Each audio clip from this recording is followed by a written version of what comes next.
আলহামদুলিল্লাহি রাব্বিল আলামিন ওয়াসসালাতু ওয়াসসালামু আলা সাইয়্যিদিল মুরসালিন নবিয়িনা মুহাম্মদ ওয়া আলা আলিহি ওয়া সাহবিহি আজমাইন আম্মা বাদ বাবুন লা ইউকালু আসসালামু আলাল্লাহ ফি সহিহ আন ইবনে মাসউদ রাদিয়াল্লাহু তাআলা আনহু قال كنا اذا كنا مع النبي صلى الله عليه وسلم في الصلاه قلنا السلام على الله من عباده السلام على فلان وفلان فقال النبي صلى الله عليه وسلم لا تقولوا السلام على الله فإن الله هو السلام। মহান আল্লাহ সমস্ত প্রশংসা, দরুদ ও সালাম নাযিল হোক প্রিয় নবী মুহাম্মদুর রাসূলুল্লাহ সাল্লাল্লাহু আলাইহি ওয়াসাল্লামের উপর। আল্লাহুম্মা সাল্লি আলাইহি আল্লাহুম্মা বারিক আলাইহি। আজকের যে প্রথম বিষয় তা হচ্ছে আল্লাহ সম্পর্কে এইরকম দোয়া করা, আসসালামু আলাল্লাহ, আসসালামু আলাল্লাহ, অর্থাৎ আল্লাহর প্রতি শান্তি বর্ষিত হোক। এই কথাটি বলা ঠিক না ভুল? প্রথম দিকে নবী করিম সাল্লাল্লাহু আলাইহি ওয়াসাল্লামের সাহাবায়ে কেরামরা তখন শিক্ষার ময়দানে ছিলেন, নতুন নতুন মুসলিম হয়েছেন, অনেকেই নতুন নতুন, বরং সবাই নতুন, কেউ একটু বেশি নতুন, একটু কেউ কম নতুন, কিন্তু সবাই নতুন ইসলামে প্রবেশ করেছেন। তার পূর্বে সবাই জাহিলিয়াতের যুগে শিরক কুফরির অবস্থায় ছিলেন সাহাবায়ে কেরামরা। তো আব্দুল্লাহ বিন মাসউদ রাদিয়াল্লাহু তাআলা আনহু বলছেন, সহিহ বুখারী শরীফের হাদিস, সহিহ বুখারীর হাদিস, মুসলিমে রয়েছে এই riwayatটি, অর্থাৎ মুত্তাফাক আলাইহি, বুখারী মুসলিমের riwayat হাদিস। বলছেন আমরা প্রথম যখন নামাজ পড়তাম তখন নামাজে আত্তাহিয়াতু যে সময় আমরা বলি তাশাহুদ, সেই সময় তারা বলতেন আসসালামু আলাল্লাহি ওয়া আসসালামু আলা ফুলানিন ওয়া ফুলান, আল্লাহর প্রতি শান্তি, অমুকের প্রতি শান্তি বর্ষিত হোক, অমুকের প্রতি শান্তি বর্ষিত হোক। প্রথমে শুরু করতো আল্লাহ দিয়ে, তারা আসসালামু আলাল্লাহ দিয়ে, আল্লাহর প্রতি শান্তি বর্ষিত হোক। কথাটি বলা জায়েজ নয়, কারণ শান্তির যে ব্যক্তি মুখাপেক্ষী তার জন্য শান্তির দোয়া করা হবে, আর যেই সত্তা শান্তির আধার, যার পক্ষ থেকে সার্বিক শান্তি আসে সারা বিশ্ব জাহানের জন্য, তিনি আবার শান্তির কেন মুখাপেক্ষী হবেন? তার পক্ষ থেকে শান্তি, বরং তার একটি নামই হচ্ছে আসসালাম, 99টি নামের আসসালাম আল্লাহ রাব্বুল আলামিন একটি নাম। এই জন্য আমরা নাম রেখে থাকি আব্দুস সালাম, অর্থাৎ সালামের বান্দা, সালামের গোলাম মানুষ, আব্দুস সালাম। তো লেখক তাই বলছেন, বাবুন লা ইউকালু আসসালামু আলাল্লাহ, আসসালামু আলাল্লাহ, আল্লাহর প্রতি সালাম হোক অথবা শান্তির ধারা বর্ষিত হোক বলা যাবে না। তারপরে হাদিসটি বর্ণনা করেছেন, যে সহিহ বুখারীতে রয়েছে, মুসলিমও রয়েছে, ইবনে মাসউদ রাদিয়াল্লাহু তাআলা আনহু, অর্থাৎ আব্দুল্লাহ বিন মাসউদ রাদিয়াল্লাহু তাআলা আনহু বর্ণনা করেছেন, কুন্না ইযা কুন্না মা নবী সাল্লাল্লাহু আলাইহি ওয়াসাল্লাম ফিস সালাত, আমরা যখন নবী সাল্লাল্লাহু আলাইহি ওয়াসাল্লামের সাথে নামাজে হইতাম, অর্থাৎ নামাজ পড়তাম মুক্তাদি হয়ে নবী সাল্লাল্লাহু আলাইহি ওয়াসাল্লামের পেছনে, কুলনা, তখন আমরা প্রথম দিকে বলতাম আসসালামু আলাল্লাহি মিন ইবাদিহি, আল্লাহর প্রতি সালাম হোক বা শান্তির ধারা বর্ষিত হোক, মিন ইবাদিহি, তার বান্দাদের পক্ষ থেকে, মানে বান্দার পক্ষ থেকে আল্লাহকে সালাম। তারপরে আমরা বলতাম আসসালামু আলা ফুলানিন, তারপরে অমুক ব্যক্তির প্রতি সালাম বর্ষিত হোক, যেমন উদাহরণস্বরূপ আসসালামু আলান নবী, নবীর প্রতি সালাম বর্ষিত হোক, আবু বকরের প্রতি সালাম বর্ষিত হোক, উমরের প্রতি সালাম বর্ষিত হোক, যাকে যে দোয়া দিতে চাইতাম আসসালামু আলা ফুলানিন, অমুক ফুলান মানে অমুক, অমুকের প্রতি হোক, অমুকের প্রতি শান্তি বর্ষিত হোক, সালাম বর্ষিত হোক, সালাম হোক, এইভাবে আমরা বলতাম। ফাকালান নবী সাল্লাল্লাহু আলাইহি ওয়াসাল্লাম, নবী করিম সাল্লাল্লাহু আলাইহি ওয়াসাল্লাম ওহী ছাড়া কোনো কথা বলতেন না। নিশ্চয়ই সেই সময় আল্লাহর পক্ষ থেকে ওহী এসেছে। ওহী দুই রকম, কোরআনের আয়াতের আকারে ওহী আসতো, আবার কখনো কোরআনের আয়াত নয়, কিন্তু নবী করিম সাল্লাল্লাহু আলাইহি ওয়াসাল্লামের কাছে ওহী আসতো আকাশ থেকে আদেশ, যে এটি চলবে, এটি চলবে না, এটি ঠিক, এটি ভুল, এটি করণীয়, এটি বর্জনীয়। নবী করিম সাল্লাল্লাহু আলাইহি ওয়াসাল্লাম বললেন সাহাবায়ে কেরামদেরকে, লা তাকুলু আসসালামু আলাল্লাহ, তোমরা আসসালামু আলাল্লাহ বলো না, তোমরা আল্লাহর প্রতি সালাম এ কথা বলবে না। কারণ ফাইন্নাল্লাহা হুয়াস সালাম, কারণ আল্লাহই হচ্ছেন তো সালাম, আল্লাহই সালাম, তাহলে তার প্রতি আবার সালাম পেশ করবে। সালাম কোত্থেকে আসবে? শান্তি তাহলে কোত্থেকে আসবে? শান্তি তো তার পক্ষ থেকে। এই ছিল হাদিস। এই হাদিসের বা এই বিষয়বস্তুর সম্পর্ক আল্লাহর তাওহীদ, একত্বের সাথে, ওয়াহদানিয়াতের সাথে হচ্ছে এই যে আল্লাহ রাব্বুল আলামিন সমস্ত ত্রুটি থেকে, সমস্ত রকমের আইব দোষ থেকে, সমস্ত রকমের ঘাটতি থেকে মুক্ত, তাই না? আল্লাহ রাব্বুল আলামিন যত রকমের ত্রুটি, ঘাটতি, দুর্বলতা, অভাব হতে পারে, সমস্ত থেকে আল্লাহ রাব্বুল আলামিন কি মুক্ত। এজন্য আল্লাহর তাসবিহ করার আদেশ করা হয়েছে সুবহানাল্লাহ বলে। আল্লাহ পাক ও পবিত্র, সমস্ত ত্রুটি, সমস্ত দোষ, সমস্ত আইব, সমস্ত ঘাটতি, সমস্ত থেকে আল্লাহ রাব্বুল আলামিন পাক পবিত্র, দুর্বলতা সব থেকে পাক পবিত্র। শুধু তাই নয়, বরং ইউসাব্বিহু লিল্লাহি মা ফিস সামাওয়াতি ওয়া মা ফিল আরদ, আকাশ জমিনে যা কিছুই রয়েছে সবকিছু আল্লাহর পবিত্রতা ঘোষণা করে, যে আল্লাহ সমস্ত ত্রুটি দুর্বলতা থেকে পাক পবিত্র। ইউসাব্বিহু লিল্লাহি মা ফিস সামাওয়াতি ওয়াল আরদ, সাব্বাহা লিল্লাহি মা ফিস সামাওয়াতি, কত আয়াত রয়েছে, বেশ কয়েকটি সূরা এই দিয়ে শুরু হয়েছে, কখনো সাব্বাহা লিল্লাহি, কখনো ইউসাব্বিহু লিল্লাহি। এছাড়াও সূরার মধ্যে বহু আয়াত রয়েছে, তুসাব্বিহু লাহুস সামাওয়াতুস সাবউ, এমনকি 7 আকাশ জমিন এগুলি আল্লাহর তাসবিহ পাঠ করে। ওয়াইন মিন শাইইন ইল্লা ইউসাব্বিহু বিহামদিহি, এমন কিছু নেই পৃথিবীতে, এমন কিছু নেই যা আল্লাহর তাসবিহ ঘোষণা করে না, অর্থাৎ পবিত্রতা ঘোষণা করে না। ওয়ালাকিন লা তাফকাহুনা তাসবিহাহুম, কিন্তু তোমরা তাদের তাসবিহ, তাদের পবিত্রতা ঘোষণা তোমরা উপলব্ধি করো না, বোঝো না যে কেমন ভাবে তারা পবিত্রতা ঘোষণা করছে। বা সেই সব বস্তুর কথা বলে, ব্যক্তির কথা শুধু নয়, সমস্ত বস্তু, সেই মানে বস্তু, যে কোনো বস্তু, জীব ছাড়া যেগুলির মধ্যে জীব নেই, সেই সমস্ত কিছুই আল্লাহর কি করে, তাসবিহ ঘোষণা করে, পবিত্রতা ঘোষণা করে। ওয়ালাকিন লা তাফকাহুনা তাসবিহাহুম, পশু পাখি এমনকি অন্য কিছু, গাছপালা, পাহাড় পর্বত, আকাশ জমিন, ধুলি কণা সবকিছু তাসবিহ করে। ওয়ালাকিন লা তাফকাহুনা তাসবিহাহুম, তাদের তাসবিহ তোমরা বুঝো না। ওয়াইন মিন শাইইন ইল্লা ইউসাব্বিহু বিহামদিহি ওয়ালাকিন লা তাফকাহুনা তাসবিহাহুম, কারণ মানুষের বোধ শক্তি হচ্ছে সীমিত, সবকিছু বোঝার ক্ষমতা নেই, দৃষ্টি শক্তি সীমিত, নিজের বিদ্যার দৌড় সীমিত, অভিজ্ঞতা এক্সপিরিয়েন্স সীমিত, সবকিছু সীমিত। মানুষের যখন বোঝার শক্তি সীমিত তখন আমরা বুঝি না। বিশ্বাস করতে হবে সত্যবাদীদের কথা, আর সবচাইতে সত্যবাদী আম্বিয়া এবং রসুলগণ। আম্বিয়া এবং রসুলগণ আদম আলাইহিস সালাতু সালাম থেকে শুরু করে নূহ আলাইহিস সালাম, ইব্রাহিম আলাইহিস সালাম, মূসা, ঈসা, মুহাম্মদুর রাসূলুল্লাহ সাল্লাল্লাহু আলাইহি ওয়াসাল্লাম, সমস্ত আম্বিয়া রসুল বলেছেন যে সারা পৃথিবী সবকিছুই আল্লাহর পবিত্রতা ঘোষণা করে। তাদের চাইতে সত্যবাদী আর পৃথিবীতে কেউ আসেনি। তারা আমাদের হিতাকাঙ্ক্ষী হয়ে প্রেরিত হয়েছেন আল্লাহর পক্ষ থেকে, যিনি আরহামুর রাহিমিন। তিনি আমাদের, সেই আল্লাহ আমাদের উপর দয়া করে আমাদেরকে সঠিক পথ দেখানোর জন্য, সঠিক গাইড করার জন্য নবী এবং রসুলগণকে আমাদের হিতাকাঙ্ক্ষী করে, কল্যাণকামী করে পাঠিয়েছিলেন, যে যাও মানুষকে জাহান্নামের রাস্তা থেকে উদ্ধার করো। ওয়া কুনতুম আলা শাফা হুফরাতিন মিনান নার ফাআনকাযাকুম মিনহা। আল্লাহ কোরআনে ইরশাদ করেছেন মদিনাবাসীদের কথা, যে তোমরা, এবং মক্কার মুশরিকদেরও কথা, অর্থাৎ আরব জগতে যে মুসলিম বা সারা বিশ্বের মুসলিমকেও নেওয়া যেতে পারে এর সাথে, বা সারা বিশ্বের মানুষকেও নেওয়া যেতে পারে এর সাথে। ওয়া কুনতুম আলা শাফা হুফরাতিন মিনান নার, যদিও শানে নজুল বা এই আয়াত নাযিল হয়েছিল একটি ঘটনার পরিপ্রেক্ষিতে। সেই ঘটনাটি ছিল মুহাজির এবং আনসারদের মধ্যে একটু মতনৈক্য বা একটু দ্বন্দ্ব সৃষ্টি, কলহ সৃষ্টি হয়, পানি নিয়ে একটু ঝগড়া। তখন আল্লাহ বলে ওয়া কুনতুম আলা শাফা হুফরাতি, আবার লড়াইয়ের দিকে তোমরা, আবার জাতীয়তার দিকে, মুহাজিরকে ডাকো বাঁচাও, উদ্ধার করো, আনসারীকে ডাকো আনসারী আসো, এই যে আমাকে মারছে, এই কাজ। ওয়া কুনতুম আলা শাফা হুফরাতিন মিনান নার, তোমরা জাহান্নামের তটে পৌঁছে গিয়েছিলে, জাহান্নামের কিনারায় তোমরা চলে গিয়েছিলে। ফাআনকাযাকুম মিনহা, আল্লাহ সেই জাহান্নাম থেকে তোমাদেরকে মুক্তি দান করলেন, উদ্ধার করলেন আল্লাহ রাব্বুল আলামিন। চলে গিয়েছিলে, আর মরতে কয়েক বছর ছিল, অনেকে কলেমা পড়ার পরে হয়তো বেশি নামাজ পড়ারও সুযোগ পায়নি, মারা গেছে। তাহলে ওই লোকগুলির সময় কতটা ছিল, আর 1-2 বছর বিলম্ব হলে কত লোক জাহান্নামে চলে যাবে, কুফরি শিরকের অবস্থায়, পুতুল পূজার অবস্থায়। ফাআনকাযাকুম মিনহা, সুতরাং তোমরা আল্লাহর এই ইহসান, অবদান, অনুগ্রহকে স্মরণ করো, ভুলিও না। আল্লাহ রাব্বুল আলামিন সমস্ত ত্রুটি থেকে মুক্ত, সুতরাং যখন আল্লাহ ত্রুটি মুক্ত, এই আকীদা, এই বিশ্বাস আমাদের উপর ফরজ, প্রথম ফরজ। তাহলে শান্তির দোয়া করা বা সালামের দোয়া করা আল্লাহর জন্য, এটি যেন এই ধারণা পোষণ করা যে আল্লাহ শান্তির মুখাপেক্ষী, আল্লাহ শান্তির মোহতাজ, আল্লাহর জন্য দোয়ার প্রয়োজন রয়েছে, আল্লাহর অভাব রয়েছে, যে অভাব পূরণের জন্য আমরা তার জন্য শান্তির কামনা করব। কার কাছে কামনা করবে? এ হচ্ছে তাওহীদের পরিপন্থী এই কথাটি বলা, যে আল্লাহর প্রতি শান্তি হোক। পক্ষান্তরে আমরা শান্তির মুখাপেক্ষী, শান্তির মোহতাজ। আমাদের প্রতি শান্তি না হলে আমরা অশান্তিতে থাকবো। আমরা আল্লাহর রহমত, আল্লাহর পক্ষ থেকে শান্তি, আল্লাহর রহমত থেকে, আল্লাহর পক্ষ থেকে রহমত, বরকত, সবের মোহতাজ, মুখাপেক্ষী। পক্ষান্তরে আল্লাহ রাব্বুল আলামিন কারো মুখাপেক্ষী নন। কোরআনে কারীমে একটি আয়াত রয়েছে, ইয়া আইয়ুহান নাস আনতুমুল ফুকারাউ ইলাল্লাহ ওয়াল্লাহু হুয়াল গনিয়ুল হামিদ।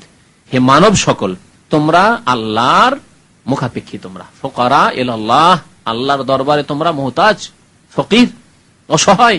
কত অসহায়, সে মুসলিমকে নেন আর কাফেরকে নেন, মানুষ সবসময় অসহায়, কিন্তু তার অসহায় হওয়া আমাদের চোখে ফুটে ওঠে কখন, যখন দেখি তাকে অসহায় অবস্থা। বড় থেকে বড় রাজা, ধীরাজা আর দেশের নেতা, সারা বিশ্বে সে নেতৃত্ব চালাচ্ছিল, আর যখন মালাকুল মউত গলাটা টিপে ধরে, অসহায়।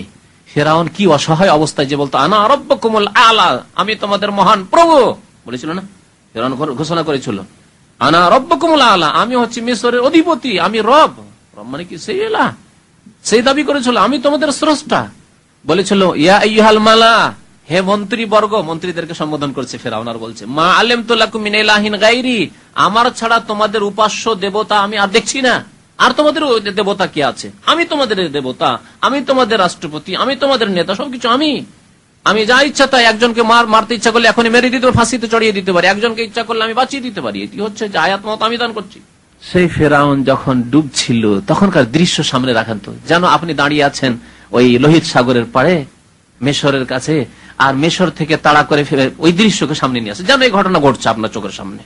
আর মুসা আলাইহিস সালাম নিজের লোকজনকে, মুসলিমদেরকে, বনি ইসরাইলকে নিয়ে আল্লাহর আদেশে চলে যাচ্ছেন সেই সমুদ্র পার করে, শুকিয়ে গেছে সমুদ্র, আর চলে যাচ্ছেন মুজিজা, অলৌকিকতা আল্লাহর পক্ষ থেকে। আর সেই সময় যেমনই ঝাঁপ দিল তাড়া করে যে ধরবো গে মুসাকে আর মুসার লোককে, এরা পালিয়ে চলে যাচ্ছে দেশ থেকে, এদেরকে ধরবো। আর ওই সময় পানিকে আল্লাহ আদেশ করলেন, পানি তোমার কাজ করো, পানি তুমি রাস্তা দিতে পারো না, পানির সাথে মিশে যাও, এখানে কোনো বাঁধ নেই যে তুমি দাঁড়িয়ে আছো, ডুবিয়ে দাও ফেরাউনকে, ফেরাউনের সৈন্য সামন্তকে। ওই দৃশ্য চোখের সামনে রাখুন তো, কত অসহায় অবস্থায় ডুবে মরছে ফেরাউন, এত শক্তিশালী রাজা বাদশাহ। এরকম অন্য অন্য রাজা, রাষ্ট্রপতি, তাদের কথা কত অসহায় অবস্থায় ফাঁসির মঞ্চে চড়ছে, কত অসহায় ওই ব্যক্তি, কত লোক অসহায় অবস্থায় হয়তো মারতে পেরেছে, ঠিক কিনা? ফেরাউনের কথা আল্লাহ করে বলছেন ইউযাব্বিহু আবনাআহুম ওয়া ইস্তাহয়ী নিসাআহুম, সে বনি ইসরাইলদের শিশুদেরকে, ছেলেদেরকে জবাই করে দিত। ইউযাব্বিহু জবাই করতো, ওয়াস্তাহি নিসা আহুম, আর মেয়ে জন্মালে মেয়েদেরকে অবশিষ্ট রাখতো, ছেড়ে দিত, যে এরা আমাদের দাসী হবে, আমাদের ঘরে দাসী চাকরানির প্রয়োজন রয়েছে, আমাদের খেদমত সেবা এই মহিলাদের কাছ থেকে নেবো, মেয়েদের কাছ থেকে নেবো, এরা যুবতী হলে, বড় হলে, তাই তাদেরকে ছেড়ে দিত, মারতো না। সে কত অসহায় অবস্থায় পানিতে যখন ডুবছে, হাত্তা ইযা আদরাকাহুল গারক, যখন ডুবছে সে, তখন বলছে কাল আমানতু আন্নাহু লা ইলাহা ইল্লাল্লাযী আমানাত বিহি বানু ইসরাঈল, আমি ঈমান নিয়ে আসছি, সেই রবের প্রতি ঈমান নিয়ে আসছি যার প্রতি ঈমান নিয়ে এসেছে বনি ইসরাইলরা, মুসা এবং মুসার সম্প্রদায়, মুসার জাতি, মুসার বংশের লোকেরা। আল্লাহ বলছেন আল আন, কোরআনের আয়াত বলছে আল আন, এখন তোমার হোশ হয়েছে, ওয়াকাদ আসাইতা মিন ক্বাবল, এর পূর্বে তুমি বিরুদ্ধাচরণ করেছো, নাফরমানি, সীমা লঙ্ঘন করেছো, তুমি এত বড় নাফরমান, ওয়া কুনতা মিনাল মুফসিদিন, আর তুমি এত বড় বিপর্যয় সৃষ্টিকারী ছিলে, তুমি কত ফিতনা ফাসাদ সৃষ্টি করেছো, কত লোককে তুমি খুন করেছো, কত জুলম অত্যাচার করেছো, কত অহংকারীর কথা বলেছো, আনা রাব্বুকুমুল আ'লা মা আলিমতু লাকুম মিন ইলাহিন গায়রি, আমি রব। কত অসহায়। তাহলে যদি এত বড় বড় শক্তির যারা মালিক ছিল তারা যদি অসহায় অবস্থায় দেখতে পায় তাদেরকে, তাহলে আপনি যারা একেবারে সাধারণ মানুষ, কত অসহায় মানুষ, সবাই অসহায়। মালাকুল মউত যখন চলে আসলো, এমন কোন ব্যক্তিকে ছেড়েছে? কোন রাজা, বাদশাহ, নেতা কাউকে ছেড়েছে? বরং ওদের অধিকাংশই, যাদের কাছে বেশি ক্ষমতা, তারা একবার অসহায় অবস্থায় মরেছে, নিজে মরেছে, নিজের ছেলে মেয়ে মরেছে, নিজের বংশ মরেছে, অসহায় অবস্থায় একবারে পশু যেমন হয় হালাক হয়, ওইভাবে হালাক হয়েছে বহু মানুষ এরকম, ঠিক কিনা? আমাদের চোখের সামনে সব স্পষ্ট, যে যেই সময় অসহায় হয়ে মরছে তার আর মদতগার কেউ নেই, সাহায্যকারী কেউ নেই। শিক্ষণীয় বিষয় রয়েছে যে মানুষ কত আনতুমুল ফুকারা ইলাল্লাহ, কত মুখাপেক্ষী তোমরা, ওয়াল্লাহু হুয়াল গানি, আল্লাহ হচ্ছেন মুখাপেক্ষহীন, আল্লাহ কারো মুহতাজ নন, গানি আল হামিদ, এবং তিনি প্রশংসিত সবকিছুর ক্ষেত্রে, আল্লাহ রাব্বুল আলামিন হামিদ, প্রশংসিত। সুতরাং আল্লাহ যখন কারো মুখাপেক্ষী নন, তখন আল্লাহ রাব্বুল আলামিন সম্পর্কে আসসালামু আলাল্লাহ বলা ঠিক নাই। তারপরে আল্লাহ রাসূল সাল্লাল্লাহু আলাইহি ওয়াসাল্লাম আত্তাহিয়াতুতে কি শিখালেন? আত্তাহিয়াতু লিল্লাহি ওয়াস সালাওয়াতু ওয়াত তাইয়্যিবাতু আসসালামু আলাইকা আইয়ুহান নবী, তা নবীর প্রতি, হে নবী আপনার প্রতি সালাম, সার্বিক শান্তি বর্ষিত হোক। এর মাধ্যমে আমাদের আরেকটি ইসলামিক আকীদা স্পষ্ট হয়ে ওঠে যে নবী করিম সাল্লাল্লাহু আলাইহি ওয়াসাল্লাম এত বড় উঁচু মর্যাদা পেলেও, সৃষ্টির সেরা হলেও, তার মতো কোন মানুষ, কোন ব্যক্তিত্ব পৃথিবীতে আসেননি, তা সত্ত্বেও তিনি আল্লাহর পক্ষ থেকে সালামের, শান্তির মুখাপেক্ষী মুহতাজ। তাই তার জন্য দোয়া করে, আসসালামু আলাইকা আইয়ুহান নবী, হে নবী আপনার প্রতি শান্তির ধারা বর্ষিত হোক, সার্বিক শান্তি আপনার উপর নাজিল হোক আল্লাহর পক্ষ থেকে, আসসালামু আলাইকা আইয়ুহান নবী। তাহলে যিনি শান্তির মুহতাজ, আল্লাহর পক্ষ থেকে মুখাপেক্ষী, তার কাছে কিছু চাওয়া যাবে? তাকে বলো মাদাদ ইয়া রাসূলুল্লাহ, হে রাসূলুল্লাহ মদদ করুন, হে রাসূলুল্লাহ আমার মেয়েটির ভালো একটি বরের ব্যবস্থা করে দিন, হে রাসূলুল্লাহ আমার সন্তান সন্ততি হচ্ছে না, একটি সন্তান দেন, হজে আসলেন, উমরায় আসলেন, মদিনা জিয়ারতে গিয়ে নবীর কাছে চেয়ে ফেললেন, জায়েজ হবে? কারণ তিনি অসহায়, তিনি দিতে পারেন না। তিনি দিতে পারলে তাহলে আসসালামু আলাইকা আইয়ুহান নবী, শান্তির দোয়া তার জন্য করার প্রয়োজন ছিল না, বরং তার কাছ থেকে শান্তি চাইতাম। যদি নবী করিম সাল্লাল্লাহু আলাইহি ওয়াসাল্লাম সৃষ্টির সেরা হওয়া সত্ত্বেও, এত উঁচু মর্যাদা হওয়া সত্ত্বেও তার কাছ থেকে না চাওয়া যায়, তিনিও আল্লাহর পক্ষ থেকে শান্তির মুহতাজ, তাহলে আর অন্য কোন নবীর কাছে চাওয়া যাবে? মুসা, ঈসা, ইব্রাহিম, অন্য কোন নবী আলাইহিসসালাম তাদের কাছে চাওয়া যাবে? যদি কোন নবীর কাছে যদি না চাওয়া যায়, তাহলে কোন পীর বলির কাছে চাওয়া যাবে? জিলানির কাছে, বড় পীর, হ্যাঁ, খাজার কাছে, চিশতি, শাহজালাল, আটরচি, মাঝভান্ডারি গিয়ে কোথাও গিয়ে, ফুরফুরা গিয়ে কোথাও চাওয়া যাবে? কত অসহায় তারা, কি অবস্থায় আছে আল্লাহ ভালো জানে, আমরা কিছু জানি না কে কি অবস্থা, সবাই আমরা অসহায়। আনতুমুল ফোকারা, এখানে কি বাছাই করে আল্লাহ বলেছেন যে নবী রাসূলগণ ফোকারা নন, ওলিগণ ফোকারা নন, কথা বলেছেন? আনতুম ইয়া আইয়ুহান নাস, আবার সম্বোধন, হে মানব সকল। আল্লাহ বলছেন আইয়ুহান নাস আনতুমুল ফুকারা ইলাল্লাহ ওয়াল্লাহু আল গনিউল হামিদ।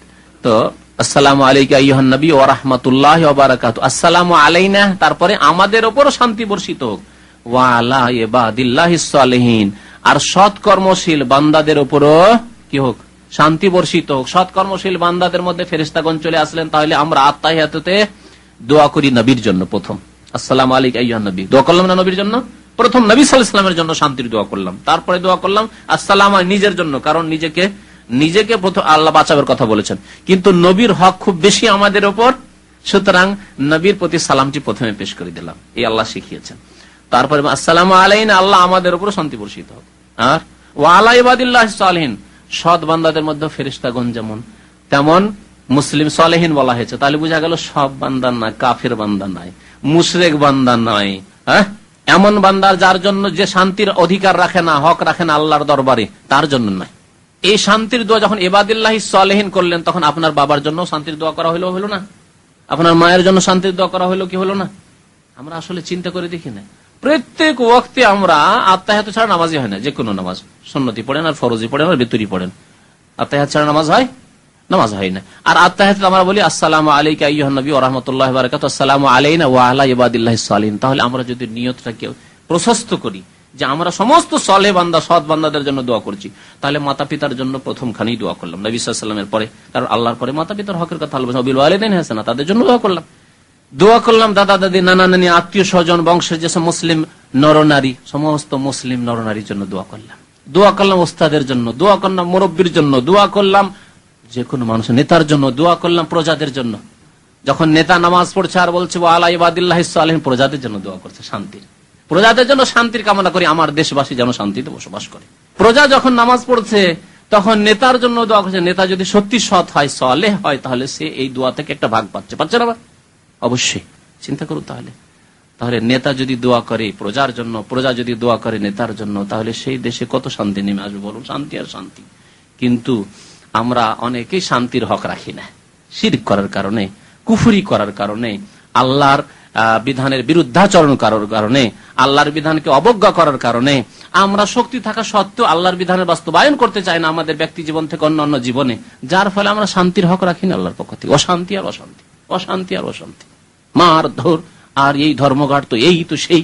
এই জন্য ফাইনাল্লাহু আসসালাম, কারণ আল্লাহ রাব্বুল আলামিন হচ্ছেন সালাম, আল্লাহর নাম হচ্ছে সালাম।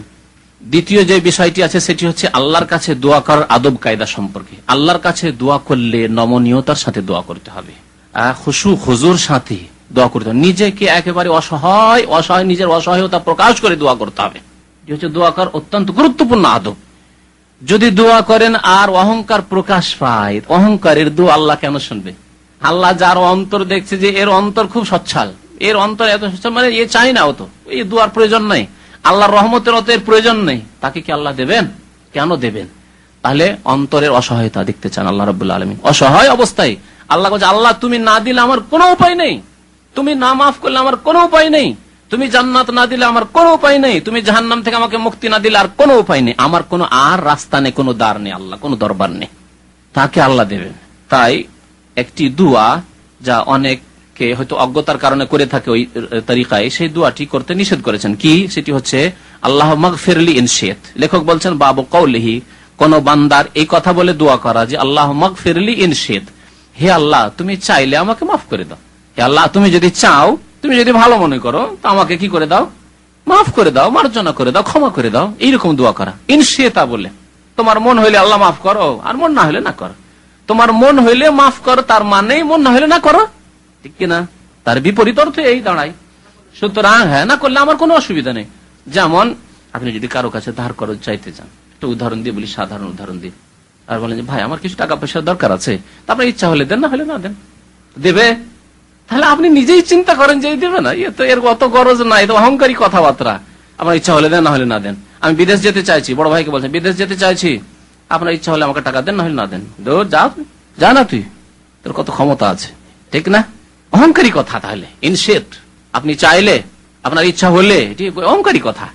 দোয়াতে অহংকার যদি প্রকাশ পায় তাহলে সেই দোয়া কবুল হবে না।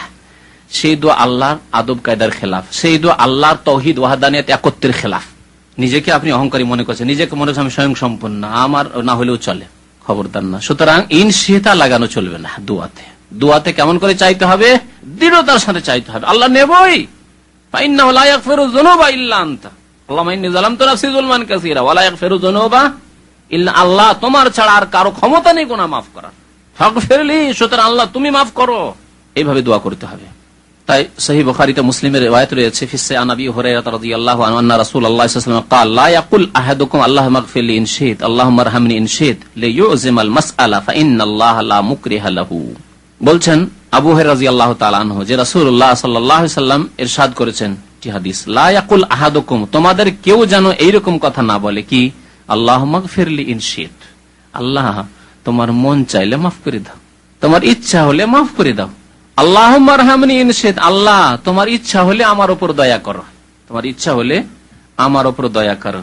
এইরকমই দোয়া নেন, আল্লাহ তোমার যদি ইচ্ছা হয় তো আমাকে সচ্ছল করে দাও। গরিব মানুষ এটা দোয়া করছে, আল্লাহ তোমার ইচ্ছা হলে আমাকে সচ্ছল করে দাও, পয়সাওয়ালা করে দাও। আল্লাহ তোমার ইচ্ছা হলে আমার একটা ভালো চাকরি দাও। আল্লাহ তোমার ইচ্ছা হলে আমাকে পরীক্ষায় পাশ করিয়ে দাও। আল্লাহ তোমার ইচ্ছা হলে আমাকে দেশে সহি সালামত পাঠাও। যদি ইচ্ছা হলে ইচ্ছা হলে ইচ্ছা হলে করে দোয়া করেন তো অহংকার প্রকাশ পাচ্ছে, ঠিক কিনা? নবী করিম সাল্লাল্লাহু আলাইহি ওয়াসাল্লাম দুটি বাক্য বলে ইঙ্গিত করে দিয়েছেন এরকম কোন দোয়াই চলবে না।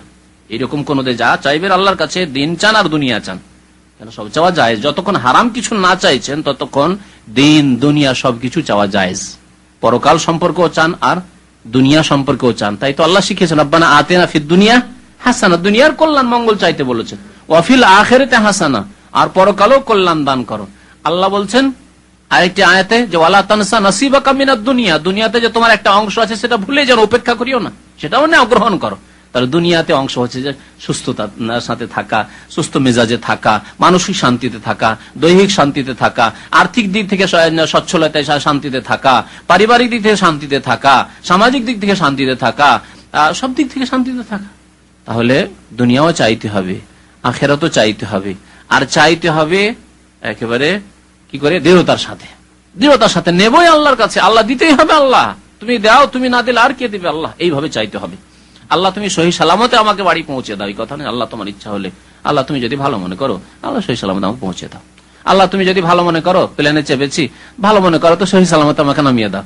তার মানে ভালো যদি না মনে করো তাহলে আমাকে দুর্ঘটনায় করো, নিমজ্জিত করো, না, মোটেই না। তাই বলছেন আল্লাহুম্মা আরহামনি ইন শিত, হে আল্লাহ আমার উপর রহম করো, দয়া করো, ইন শিত, যদি তুমি চাও। লিইউজিমাল মাসআলা, বরং কেমন করে চাইবে? যখন চাইবে দৃঢ়তার সাথে চাইবে। আজম মানে হচ্ছে দৃঢ় সংকল্পের সাথে চাওয়া, আজম করা মানে সংকল্পের সাথে, দৃঢ় সংকল্পের সাথে। লিইউজিমাল মাসআলা, কারণ আল্লাহর কাছে চাইছেন মানেই যে আপনি জবরদস্তি নিয়ে নিতে পারবেন তা নয়। সুতরাং আপনি আপনার চাওয়াতে ত্রুটি রাখেন না। ফাইন্নাল্লাহা লা মুকরিহা লাহু, আল্লাহর ওপর কেউ জবরদস্তিকারী নেই। জবরদস্তি যেমন মানুষ কাছ থেকে ছিনিয়ে নিতে পারে। কোন ব্যক্তি, পয়সাওয়ালা ব্যক্তি আছে, ধার খরচ দেয় না, খুব বখিল মানুষ, বিশেষ করে সুদ খোরেরা। সুদ খোরা তো ধার দেবেই না, এমনি ধার দেবে। যারা বন্ধক রেখে ধার দেওয়া অভ্যস্ত আর সুদ খাওয়া অভ্যাস, তারা বলে আমার ধন সম্পদ কি বাঁধা নাকি বন্ধে, যে 1 বছর ধরে টাকা দিয়ে রাখলাম আর 1 পয়সাও বাড়লো না, সন্তান সন্ততি জন্মালো না, পয়সার বাচ্চা জন্মাইতে হবে। হ্যাঁ, সুদ খোদের পয়সার বাচ্চা জন্মায়, তো ওরা তো ধার দেবে না, এমনি কারজে হাসানা দেবে না, যে এই ভাইটির হেল্প করি, ধার দিই, ইমানদার মানুষ, বেইমানি করবে না, বিশ্বাস আছে আমার বেইমানি করবে না, টাকা যত সময় দেবে তা ধার দিতে হবে। এরকম মুসলিম ভাইকে সুদ খোরেরা দেবে না। যারা বন্ধক খেয়ে অভ্যাস আছে, জমি বন্ধক রেখে ফসল খেয়ে অভ্যাস আছে, এটিও সুদ, এটা একটা সুদের প্রকরণ, তারা কখনো এমনি ধার দেবে না। আমরা দেখেছি ছোটকালে খুব ডাকাতি হতো, আমাদের এলাকা খুব ডাকাতি হতো, বর্ডার এলাকাগুলিতে ডাকাতি খুব বেশি হয়। তো হয়তো সুদখোর, ঘুষখোর, এরা অনেক টাকার মালিক, কিন্তু ধার খরচ দেয় না গ্রামের লোককে। কিছু চোর ডাকাত তৈরি হলে টাকা পয়সা তো দেয় না, চিন্তা কর, হাট বাজার থেকে আসছে, রাতের চিন্তা কর, বাইরের বাড়িতে ডাকাতি কর, এরকম করে নেওয়া যায়, কিন্তু আল্লাহর কাছ থেকে নেওয়া যাবে? সুতরাং আল্লাহর কাছে ভালোভাবে দৃঢ়তার সাথে চাইতে হবে। চাইতে কৃপণতা করবেন না, বখিল করবেন না। আর ইয়াকিনের সাথে চাইতে হবে যে আমি চাইছি হালাল রিজিক খেয়ে, আমি শিরিক করি না, আল্লাহর সাথে কাউকে অংশীদার স্থাপন করি না, আল্লাহ আমাকে দেবেন না কেন? আমার ত্রুটি কোথায়? তাহলে আমি আল্লাহর কাছে পাবো না। তো হয় ত্রুটি আমার ইমানে আছে, তার মানে হয়তো শিরক, আমি কখনো গসের কাছে যাই, কখনো পীরের কাছে যাই, কখনো মাজারে যাই, তাহলে আল্লাহ দেবেন না। তাহলে যেই দিকে যাচ্ছেন সেই দিকে আল্লাহ রাব্বুল আলামিন ছেড়ে দেবেন, যাও তুমি নাও, কবর মাজার থেকে নাও, কোথায় পাও তুমি। আর এক হচ্ছে হারাম খাওয়া, হারাম পড়া, তাহলে এই ক্ষেত্রে সংশোধন হইতে হবে। তারপরে বৈধ জিনিস চাওয়া, জায়েজ জিনিস চাওয়া, হ্যাঁ জায়েজ জিনিস চাইতে হবে। আর যদি কেউ হারাম জিনিস চায় তাহলে আল্লাহ দেবেন না। হারাম বস্তু চাইলে, হারাম উপায়ে কোনো কিছু চাইলে আল্লাহ দেবেন না। তারপরে নবী কারীম সাল্লাল্লাহু আলাইহি ওয়াসাল্লাম বলছেন, মুসলিম শরীফের আরেকটি রিওয়ায়াত, ওয়াল ইউযিমির রাগবাতা, যখন চাইবেন তখন আপনার আগ্রহটা খুব বেশি করবেন। চাওয়ার উপর, যে বস্তুটি চাইছেন তার উপর অত্যন্ত আগ্রহী আপনি হবেন, আগ্রহী হয়ে চাইবেন, আমি নেবো আল্লাহর কাছে, চাইবো পাবো আল্লাহর কাছে, এরকম। ফাইন্নাল্লাহা লা ইয়াতাআযামুহু শাইউন আতাহু, কারণ আল্লাহ রাব্বুল আলামিনের পক্ষ থেকে কোনো কিছু দেওয়া বড় কথা নাই। এটি হচ্ছে সঠিক অর্থ, এর অর্থ বাংলা অনুবাদটিতে ভুল আছে। আল্লাহর কাছে কোনো বড় জিনিস চাইতে গিয়ে আপনি ভাববেন না যে আমি একজন চাষির ছেলে, একজন আমি গরিবের ছেলে, আর আমি এত বড় জিনিস চাইবো পাবো, তাই সম্ভব না, এই কথা মনে করবেন না। অনেক চাষির ছেলে রাষ্ট্রপতি হয়েছে, বর্তমানে আছে ভারতের যে রাষ্ট্রপতি, যেটা নাম চাষি। তাহলে এইরকম অনেকে আছে যারা ডোম ছিল, যার বাবা ডোম ছিল, মেথর ছিল, পায়খানা পেশাবখানা সাফ করতো, এরা রাষ্ট্রপতি হয়ে গেছে। কাফেরকে যদি আল্লাহ তোদের পৌঁছে দিতে পারে, একজন মুসলিম একেবারে চাষি, 2-4-5 বিঘা জমির মালিক হয়তো, বা দিন মজুর করে খায়, যদি আল্লাহর কাছে দোয়া করে, আল্লাহ আমি তো চাষি, কিছুই লেখাপড়া আমার বাবা মা করেনি বা করতে পারিনি গরিবের কারণে, দারিদ্রতার কারণে, কিন্তু আল্লাহ আমার ছেলে মেয়েদেরকে তুমি আলেম করে দাও, আমার ছেলেকে তুমি ডাক্তার করে দাও, ডাক্তার করে দাও, দোয়া করা কি হারাম? জায়েজ, বলেছি আগে, কিন্তু বৈধ জায়েজ দোয়া হইতে হবে। আল্লাহ আমার ছেলেকে ইঞ্জিনিয়ার করে দাও, জায়েজ না? না জায়েজ, যেমন আল্লাহর কাছে। তবে আপনার উদ্দেশ্য যত সৎ থাকবে তত বেশি নেকি হবে, সেটা আলাদা কথা, কিন্তু জায়েজ বস্তু চাওয়া জায়েজ। আচ্ছা, কেউ কি এরকম উদাহরণ দিতে পারেন যে না জায়েজ বস্তু আল্লাহর কাছে চাওয়া? হ্যাঁ, বিশ্ব সুন্দরী, বিশ্ব সুন্দরীতে যে ফার্স্ট হয়েছে, আল্লাহ ওই মেয়ের সাথে আমার বিয়ে করিয়ে দাও। ভালো কাজ, এরা ভালো হলে বিশ্ব সুন্দরী এমনি হতে পারে না, গোটা শরীরে কাপড় টাপড় না খুললে যতক্ষণ পর্যন্ত তার মানে দর্শন না করা হয়, ততক্ষণ প্রতিযোগিতা ফার্স্ট সেকেন্ড হওয়া মুশকিল। হ্যাঁ, সন্তুষ্ট করতে হয় তাদেরকে, অনেক কাউকে। কথা হচ্ছে যে এই ভালো কাজ, ভালো উদাহরণ একটা দিলেন, এইরকম যে কোনো উদাহরণ হতে পারে। তো হারাম চাওয়ার বহু উদাহরণ আছে, হারাম চাওয়ার বহু উদাহরণ আছে। হালাল চাইতে হবে, যে কোনো হালাল বস্তু চান। তো কি বলছিলাম, যে আল্লাহর কাছে কোনো কিছু চাইতে গিয়ে বড় মনে করবেন, আল্লাহ আমাকে বাংলাদেশের রাষ্ট্রপতি বানিয়ে দাও, চাষির ছেলে, একেবারে পল্লী গ্রামের চাষির ছেলে, লেখাপড়া জানে না, আল্লাহ আমাকে বাংলাদেশের রাষ্ট্রপতি বানিয়ে দাও। যদি তুমি আমাকে রাষ্ট্রপতি বানিয়ে দাও তাহলে ইসলামী আইনের বাস্তবায়ন করবো, আল্লাহ আমাকে তৌফিক দান করো। যদি কেউ দোয়া করে, তো দোয়া করা কি নাজায়েজ নাকি? আল্লাহর কাছে কোনো কিছু অসম্ভব না। আজকাল এমপি তো দেখতে পাচ্ছেন, অনেকে নিরক্ষর এমপি হচ্ছে। ভারতে এক মহিলা ডাকাত ছিল, শুনেছেন কি নাম ছিল? ফুলন দেবী। মাশাআল্লাহ, আপনারা মনে রাখছেন, আর মহিলার নাম আরো বেশি মনে। তো দেখেন, ডাকাতি, সে জঙ্গলে জঙ্গলে ডাকাতি করতো, সে মিনিস্ট্রিতে পৌঁছে গেল, এমপি হয়ে যাও মানে মিনিস্ট্রিতে পৌঁছে গেল। হ্যাঁ, রাষ্ট্রপতিকে রাজি রাখতে পারলে, আরো কি বলে যেটা, প্রধানমন্ত্রীকে রাজি রাখলে একটা মন্ত্রী তো পেয়ে গেল। আরে মন্ত্রী তো ওখান থেকে। তাহলে যদি এরকম নিরক্ষর, যে যাকে দিতে হয়, হাতে টিপ দিতে হয়, এইরকম পড়াশোনা জানে না, 1-2 ক্লাস পড়া, তারা যদি এমপি মন্ত্রী হয়ে যেতে পারে, তো আপনি কেন হইতে পারবেন না? অসম্ভব কিছু না। ওমা যালিকা আলাল্লাহি বিআজিজ। তাহলে জায়েজ যে কোনো বস্তু চাওয়ার ক্ষেত্রে এই ক্ষেত্রে কার্পণ্য করবেন না, বা হীনমন্যতা থাকবে না যে আমার মতো অবাঞ্ছিত লোক কি করি বা পেতে পারে। এ তো দুনিয়ার কিছু উদাহরণ দিলাম, আখিরাতে একটু উদাহরণ দিই।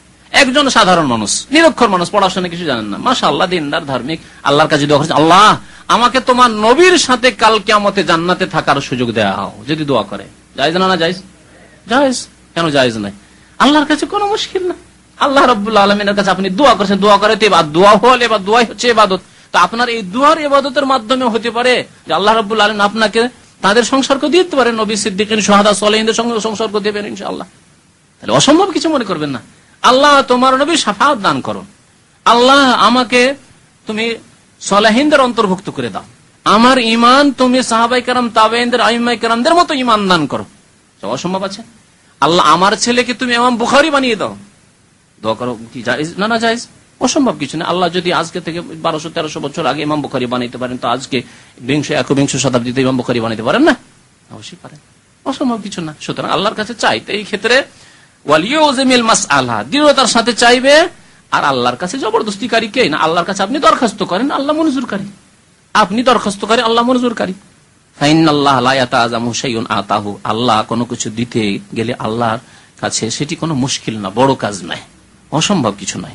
জি, একটি বিষয় হচ্ছে যে লেখক বলছেন বাবুন লা ইয়াকুলু আবদি ওয়া আমাতি, কোন মানুষ নিজের দাস অথবা দাসীকে, বিশেষ করে কৃত দাস কৃত দাসী, যখন মানুষ কেনা বেচার প্রথা ছিল তখন ওই আবদ এবং আমা বলতো।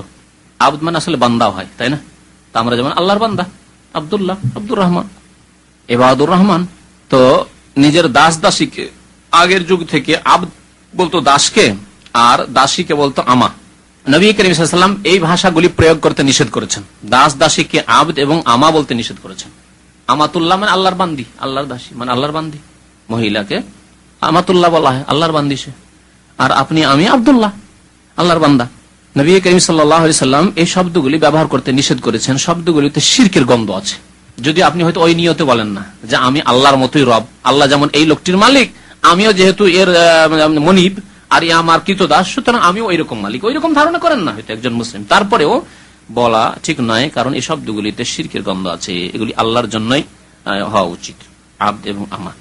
তাই আবু হুরায়রা রাদিয়াল্লাহু তাআলা বলছেন, বুখারী মুসলিমের হাদিস, আন্না রাসূলুল্লাহ সাল্লাল্লাহু আলাইহি ওয়াসাল্লাম قال, রাসূলুল্লাহ সাল্লাল্লাহু আলাইহি ওয়াসাল্লাম বলেছেন, লা ইয়াকুল আহাদুকুম, তোমাদের কেউ যেন না বলে, আত'ইম রাব্বাকা ওয়া ওয়াদ্দি রাব্বাকা, তোমার প্রভুকে, রব মানে প্রভু, প্রতিপালক, তোমার প্রতিপালক বা তোমার প্রভুকে খাবার দাও, খাবার পরিবেশন করো। ওয়াদ্দি রাব্বাক, আর তোমার প্রভুকে তুমি ওযু করিয়ে দাও। অর্থাৎ এখানে প্রভু মানে মনিব, বাড়ির কোন সদস্য দাস বা দাসীকে বলছে যে যাও তোমার মনিবকে অর্থাৎ বাড়ির মালিককে কি করো, চাকর চাকরানিকে বলছে যে ওযু করিয়ে দাও বা ওযুর পানি পরিবেশন করো বা খাবার পরিবেশন করো। সেখানে রব শব্দটি যদি ব্যবহার করে, মনিবের ক্ষেত্রে কি ব্যবহার করে? রব। আত'ইম রাব্বাক ওয়া ওয়াদ্দি রাব্বাক, এটি বলতে কি করেছেন নবী সাল্লাল্লাহু আলাইহি ওয়াসাল্লাম? নিষেধ করেছেন, রব বলতে নিষেধ করেছেন। তাহলে মনিবকে রব বলা ঠিক নয়। বিশেষ করে কোন জীবের রব বলা জায়েজ নয়, মোটেই নয়। তবে যেগুলি প্রাণহীন বস্তু সেগুলির আরবি ভাষায় সেগুলির সম্পর্কে রব বলার প্রমাণ আছে, বলা যেতে পারে। যেমন বাড়ির মালিককে, বাড়ির মালিক রব্বুদ্দার, আরবরা এরকম ব্যবহার করতে নবী সাল্লাল্লাহু আলাইহি ওয়াসাল্লাম নিষেধ করেন। প্রাণহীন বস্তু, বস্তুর মালিক হিসাবে সে মালিক, সে রব মানে সারা বিশ্বের রব যেমন আল্লাহ সেই রকম নয়, কিন্তু সে বাড়ির মালিক। কিন্তু জীবের ক্ষেত্রে, প্রাণীর ক্ষেত্রে, মানুষের ক্ষেত্রে রব শব্দটি ব্যবহার করতে নবী করিম সাল্লাল্লাহু আলাইহি ওয়াসাল্লাম নিষেধ করেছেন। এই জন্য এরকম কথা বলতে আত'ইম রাব্বাকা ওয়া ওয়াদ্দি রাব্বাকা নিষেধ করেছেন। তাহলে মনিবকে কি বলবো? মনিবকে এই হাদিসে বলতে বলেছেন ওয়ালিয়াকুল, এইরকম বলবে সাইয়্যিদি। হ্যাঁ, সাইয়্যিদ মানে নেতা, সাইয়্যিদ মানে মালিক, সাইয়্যিদ মানে মনিব, সাইয়্যিদ মানে সরদার, সাইয়্যিদ মানে সরদার। ওয়া মাওলাই, সাইয়্যিদ, সাইয়্যিদি ও সাদাতি, আজকাল সারকে ইংরেজিতে সার, ওকে আরবরা এখন কি বলছে? সাইয়্যিদি ও সাদাতি, সাইয়্যিদ বলছে। সাইয়্যিদি বলো তাহলে। আর কি বলবে? মাওলায়া বলো, মাওলাও বলা যেতে পারে। নবী সাল্লাল্লাহু আলাইহি ওয়াসাল্লাম এই হাদিসে তাহলে মাওলা বলার ইজাজত দিলেন। মাওলার বহু অর্থ আছে, কতগুলো অর্থ আল্লাহর সাথে খাস, কিন্তু বেশ কিছু অর্থ আছে যেগুলি এমনি মালিক হিসাবে বা বড় ব্যক্তি হিসাবে মাওলা শব্দ ব্যবহার করা যেতে পারে। যেমন কোন রাজা বাদশাকে, আমাদের দেশের আলেম ওলামাকে এই হাদিসের আলোকে বলা যেতে পারে। কিন্তু আর একটি হাদিসে এই মাওলা বলতে নিষেধ করা হয়েছে, যার ফলে ওলামাদের দ্বিমত আছে। একদল ওলামারা বলেছেন যে কোন ব্যক্তিকে আল্লাহ ছাড়া কাউকে মাওলা বলা জায়েজই নয়। আর একদল বলছেন যে জায়েজ কিন্তু অপছন্দনীয়, অপছন্দনীয়, কারণ আপত্তিকর। অপছন্দনীয় মানে আপত্তিকর, আপনি না বলেন ভালো, কিন্তু যদি বলে ফেলেন তো শিরক করে দিলেন, কুফরি করে দিলেন, না, এরকম না। কারণ তার কিছু অর্থ আছে। মাওলা মানে মালিক, সীমিত অর্থে। আল্লাহ রাব্বুল আলামিন যে অর্থে মাওলা সে অর্থে না, কারণ আল্লাহকে কোরআনে মাওলা বলা হয়েছে, হুয়া মাওলানা, হুয়া মাওলানা। মাশাআল্লাহ, মুখস্থ রেখেছেন। আরো সূরা বাকারার শেষ আয়াত, হ্যাঁ, ওয়াগফির লানা ওয়ারহামনা আনতা মাওলানা, হে আল্লাহ তুমি আমাদের মাওলা, ফানসুরনা আলাল কওমিল কাফিরিন। মাওলা সবকিছুর মালিক যিনি, মাওলা। কিন্তু যখন কোন আলেমকে, যেমন আমাদের দেশে শুধু আলেমদের ক্ষেত্রে মাওলা শব্দের ব্যবহার হয়, মাওলানা। আরব দেশগুলিতে রাজা বাদশাকে যখন সম্বোধন করে অন্যরা, তখন মাওলা বলে। তো এই ক্ষেত্রে এই হাদিসের আলোকে যদি দেখা যায়, বুখারী মুসলিম শরীফের হাদিস, তাহলে নবী সাল্লাল্লাহু আলাইহি ওয়াসাল্লাম রব বলতে নিষেধ করেছেন, সাইয়্যিদ আর মাওলা বলতে আদেশ দিয়েছেন। আর আরেকটি যে হাদিস আছে, সেই হাদিসটি রয়েছে মুসলিম শরীফে। তাতে কি আছে সেই হাদিসটি আপনাদের পড়ে শোনাই। সেই হাদিসে আছে যে নবী করিম সাল্লাল্লাহু আলাইহি ওয়াসাল্লাম নিষেধ করছেন কি, লা তাকুলু মাওলায়া, তোমরা বলবে না মাওলায়া বা মাওলানা। মাওলায়া মানে আমার মালিক, আর মাওলানা মানে আমাদের, এক বচন আর বহু বচন, ইয়া মানে এক বচন আর না মানে বহু বচন। তো মাওলা ইয়া বলবে না বা মাওলানা বলবে না, ইন্নামা মাওলাকুমুল্লাহ, কারণ তোমাদের মাওলা হচ্ছেন আল্লাহ। এই হাদিসটি মুসলিম শরীফে রয়েছে। তাহলে হাদিস যখন দুই রকম, এই জন্য ইখতিলাফ মতনৈক্য হয়ে গেছে। কিছু আলেমরা নিষেধ করেছেন যে বলবেন, আর কিছু আলেমরা বলেছেন যে আপত্তিকর অপছন্দনীয় বেঁচে থাকবে। তবে যদি কেউ কখনো বলে তাহলে সেটি হারাম কাজ করলো না, তবে উত্তমের খেলাফ করলো। উত্তম হচ্ছে, যেমন আলেমদের ক্ষেত্রে আমাদের দেশে প্রচলন আছে, তো সেই আলেমকে আপনি শেখ বলেন। আরবরা আজ পর্যন্ত শেখ বলে আসছে, শেখ বলেন, ওস্তাজ বলেন, তার কাছ থেকে আপনি শিক্ষা গ্রহণ করেন, ওস্তাজ বলেন, শেখ বলেন, এইরকম কিছু বলেন, তাহলে সেটা থেকে বেঁচে গেলেন। আর বাদশাদের ক্ষেত্রে মালিক বলেন, আইয়ুহাল মালিক, কোরআনে কারিমে আইয়ুহাল মালিক আছে। তো এইরকম বা আরো কিছু সম্মানসূচক এরকম কিছু শব্দ থাকে যেগুলি বলেন, যেগুলি বলতে হয়তো নিষেধ আসেনি। ওই মাওলা থেকে মাওলবী, আমার মালিক।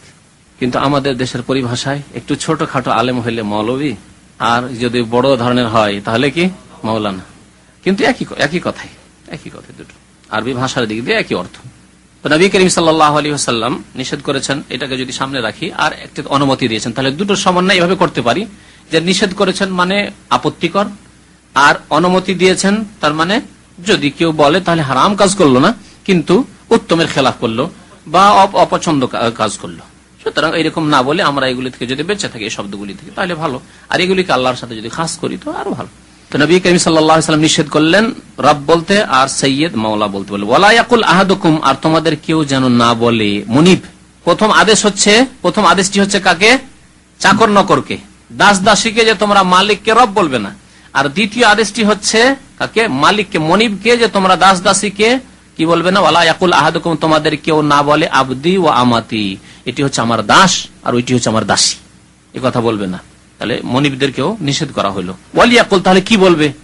আব্দ বলতে নিষেধ করলেন, আমা বলতে নিষেধ করলেন, হাজি আমাতি না বলবে না। কি বলবে? চাকর চাকরানিকে বলে ওয়ালিয়াকুল, কি বলে? ফাতায়া, আমার যুবক। যদি চাকর হয় আমাদের যুবক, হ্যাঁ আমাদের পোলাটাকে ডাকতো রে, যেমন আঞ্চলিক ভাষা আমাদের দেশে এরকম কিছু ভাষা আছে, ওই যুবকটাকে ডাকতো রে, ওই ছেলেটাকে ডাকতো, মেয়েটাকে, কাজের মেয়েটাকে ডাক, হচ্ছে কিনা?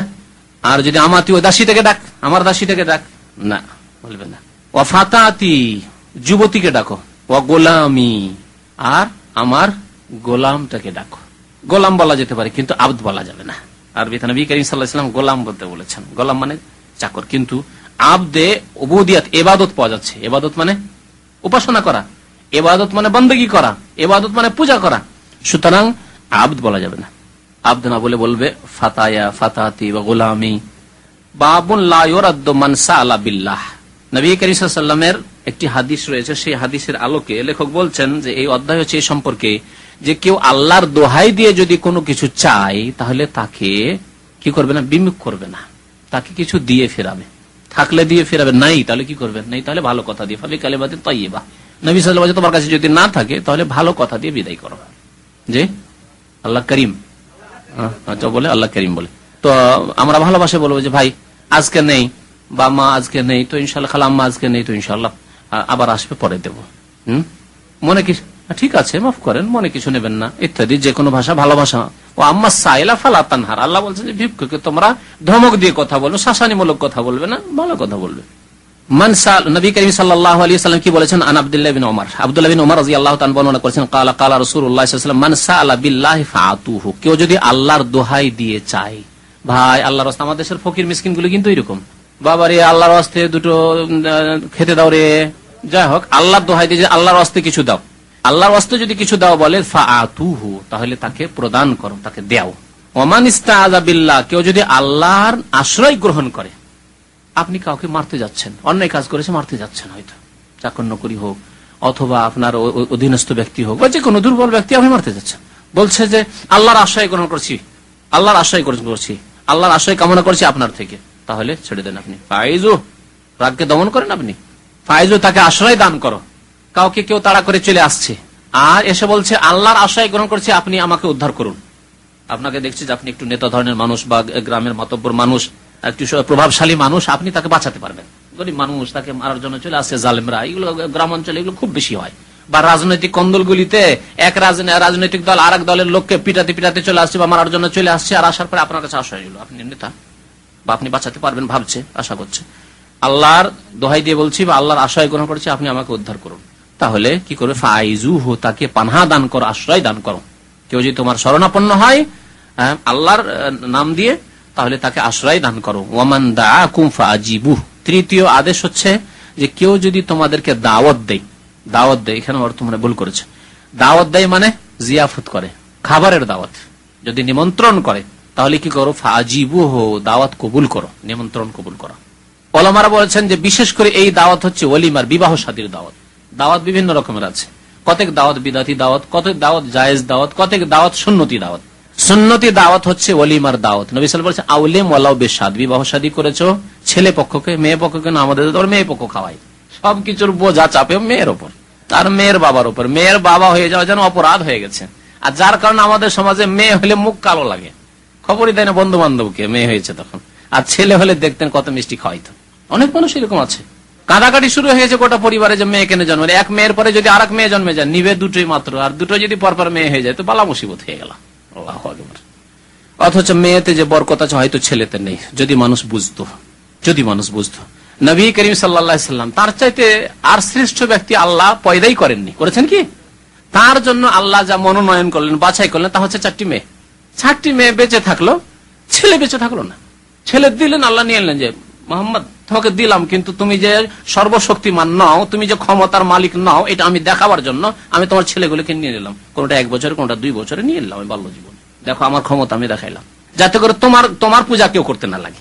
এখানেও শিক্ষা রয়েছে, তৌহিদের শিক্ষা, যে মোহাম্মদ সাল্লাল্লাহু আলাইহি ওয়াসাল্লাম নিজের জন্য একটি সন্তানকে যদি বাঁচাতে না পারেন, কেঁদে ফেলছেন ইব্রাহিমের মৃত্যুর মুহূর্তে গিয়ে, কেঁদে ফেলছেন আইনাহু তাযরাফান। আর বলছেন হে ইব্রাহিম, তোমার বিচ্ছিন্নতায় আমরা খুব শোকে ভেঙে পড়েছি। ইন্না আলা ফিরাকিকা ইয়া ইব্রাহিম লামাহজুনুন, বুখারী শরীফের হাদিস। ওয়ালা আকুল ইল্লা মা ইউরদি রাব্বুনা, তবে আল্লাহকে অসন্তুষ্ট করার মতো কোনো কথা বলবো না, ভাগ্যের বিরুদ্ধে কোনো কথা বলবো না। এর উপর সন্তুষ্ট। ইন্না লিল্লাহি ওয়া ইন্না ইলাইহি রাজিউন। ইন্না লিল্লাহি মা আতা ওয়া লাহু মা আখাযা ওয়া কুল্লু শাইইন ইনদাহু বিআজালিন মুসাম্মা।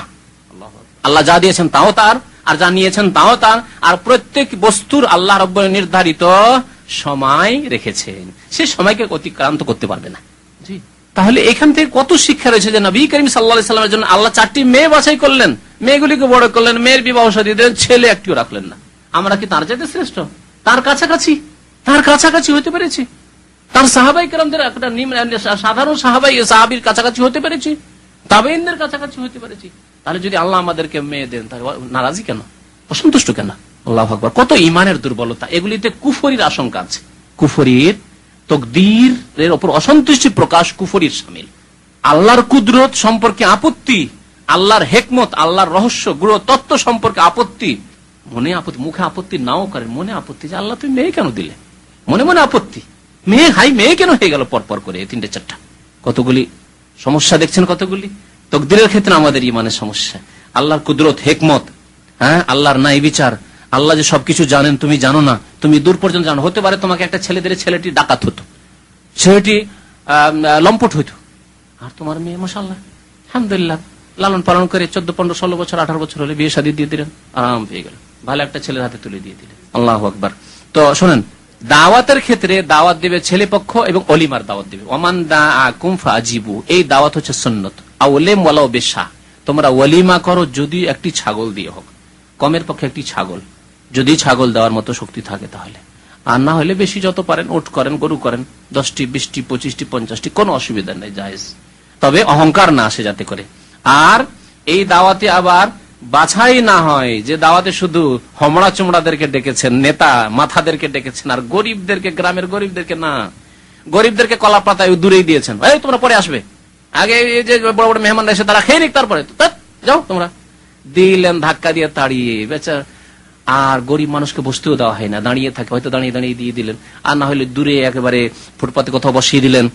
আর বাকি যেগুলি আপনার মেহমান মনে করছে, যাদের কাছ থেকে গাদার গাদা পয়সা আসবে, গিফট আসবে, উপহার আসবে, তাদের জন্য স্টেজ তৈরি করেছেন, খাবারের জন্য প্যান্ডেল সাজিয়েছেন, আর কত কি করেছেন।